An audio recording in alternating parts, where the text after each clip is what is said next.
Goeiemôre vriende, so aan die begin van 'n nuwe week, Maandag 25 Mei 2026, begin van die Bazaarweek. Ek wil vir julle vra, soos ek nou al die paar dae tevore ook gevra het, julle wil betrokke raak, vriende, raak betrokke. Julle is baie welkom. Bel vir Karika, bel vir my. Daag sommer net daar op in die oggend tussen 9 en 2 uur.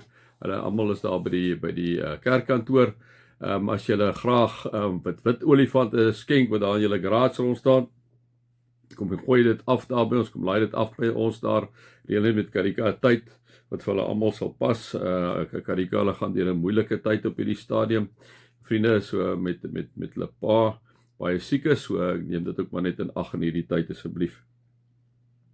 Ja vriende, dan is dit die 30ste Saterdag eerskomend, is die bazaar is altyd lekker, is 'n lekker groentetafel, ons het 'n lekker samosas daar binne, en koffie daar binne, en pannekoeke daar binne, ag en sommer net koeke en terte, en lekker koffie daar, wat Ronel en Pieter vir ons voorsien daar, so wat baie great gaan wees. So ek nooi julle almal uit na 'n dag toe, wat regtig 'n wonderlike dag is, om sommer net so saam te kan wees en te ontspan. Kom ons raak so vir 'n wyle stil in die teenwoordigheid van die Here.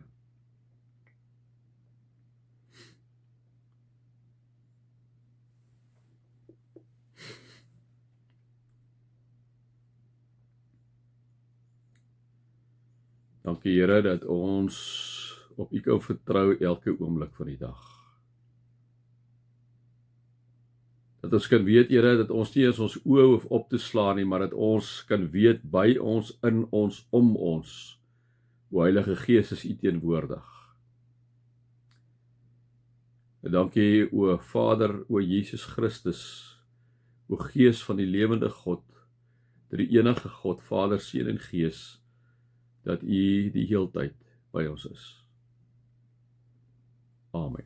Vriende, mag daar vir julle genade en vrede en oorvloed wees, omdat julle God ken, Jesus ken en die Heilige Gees ken.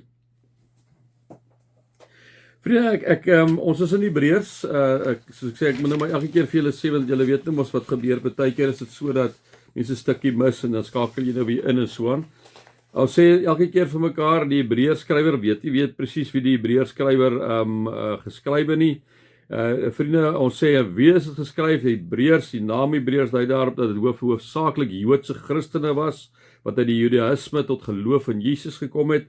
Hulle het die Ou Testament baie goed geken, die tempeldiens en die offers goed verstaan. So, julle kan nou dink, vriende, hulle is baie aan die wet gebonde gewees, né? So hulle het nou begin om Jesus Christus te aanvaar. Hy is die weg, die waarheid en lewe. Hy kom nie meer deur God by die wet nie, maar deur Jesus Christus. Soos vir hulle swaar nog om amper al daai oorgange te maak. Intussentyd sien ons, vriende, was die hele boek geskrywe om mense te waarsku om nie van Christus al weg te draai nie.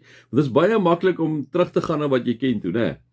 So, wat het hierdie lesers belewe van die Hebreërbrief? Hulle het vervolging beleef, hulle het swaar kry beleef, hulle het moedeloos geraak, soveel so, dat hulle die gevaar geloop het, liewe vriende, om terug te keer na die ou verbond toe. Dit is waaroor die brief gaan, wanneer die Hebreërs skrywe, praat hy met hierdie gehoor, en probeer hy heeltyd vir hulle wys en te sê, maar onthou dat Jesus staan voorop, en dat hy, baie keer sal hy vir Jesus amper al teenoor Moses stel, nou, so julle moet dit die heeltyd hoor, wanneer hy al met hulle praat. So kom ons herhaal net so 1 of 2 goedjies hierso uit Hebreërs 2 uit, vriende, dan gaan ons na Hebreërs 3 toe. Hy sê hierso, aangesien hierdie kinders mense van vlees en bloed is, het hy ook net soos hulle mens geword, né? So Jesus het mens geword. Dit het hy gedoen om deur sy dood die een wat mag het oor die dood, dit is die duiwel, te vernietig, en om hulle wat die uit vrees vir die dood hulle hele lewe lank in slawerny was te bevry, né? Dit is ek en jy. Ek en jy, liewe vriende, wat eintlik in slawerny bevry was onder die sonde, en daarom sal jy sien in die Ou Testament, die Here het God hulle die heeltyd geslaan en baie duisende doodgemaak wanneer hulle sonde gedoen het, né?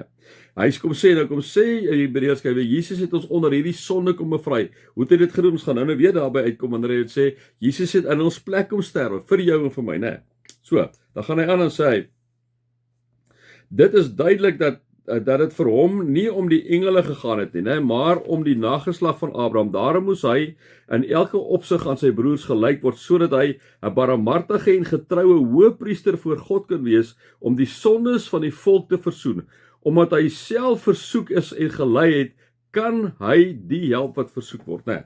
En dan gaan hy aan in Hebreërs 3 wat ek hom sê, daarom broers wat vir die Here afgesonder is en deelgenote is van die hemelse roeping, moet julle noukeurig let op Jesus, die apostel en die hoëpriester van die geloof wat ons bely. Hy's getrou aan God wat hom aangestel het soos wat Moses ook getrou was in die hele huis van God. Maar Jesus is groter eerlikheid waardig geag as Moses. Nee, ek het al daai stukkie met julle gelees, julle kan 'n bietjie daar gaan kyk en sê, elke huis word deur iemand gebou, maar God is die een wat alles gebou het.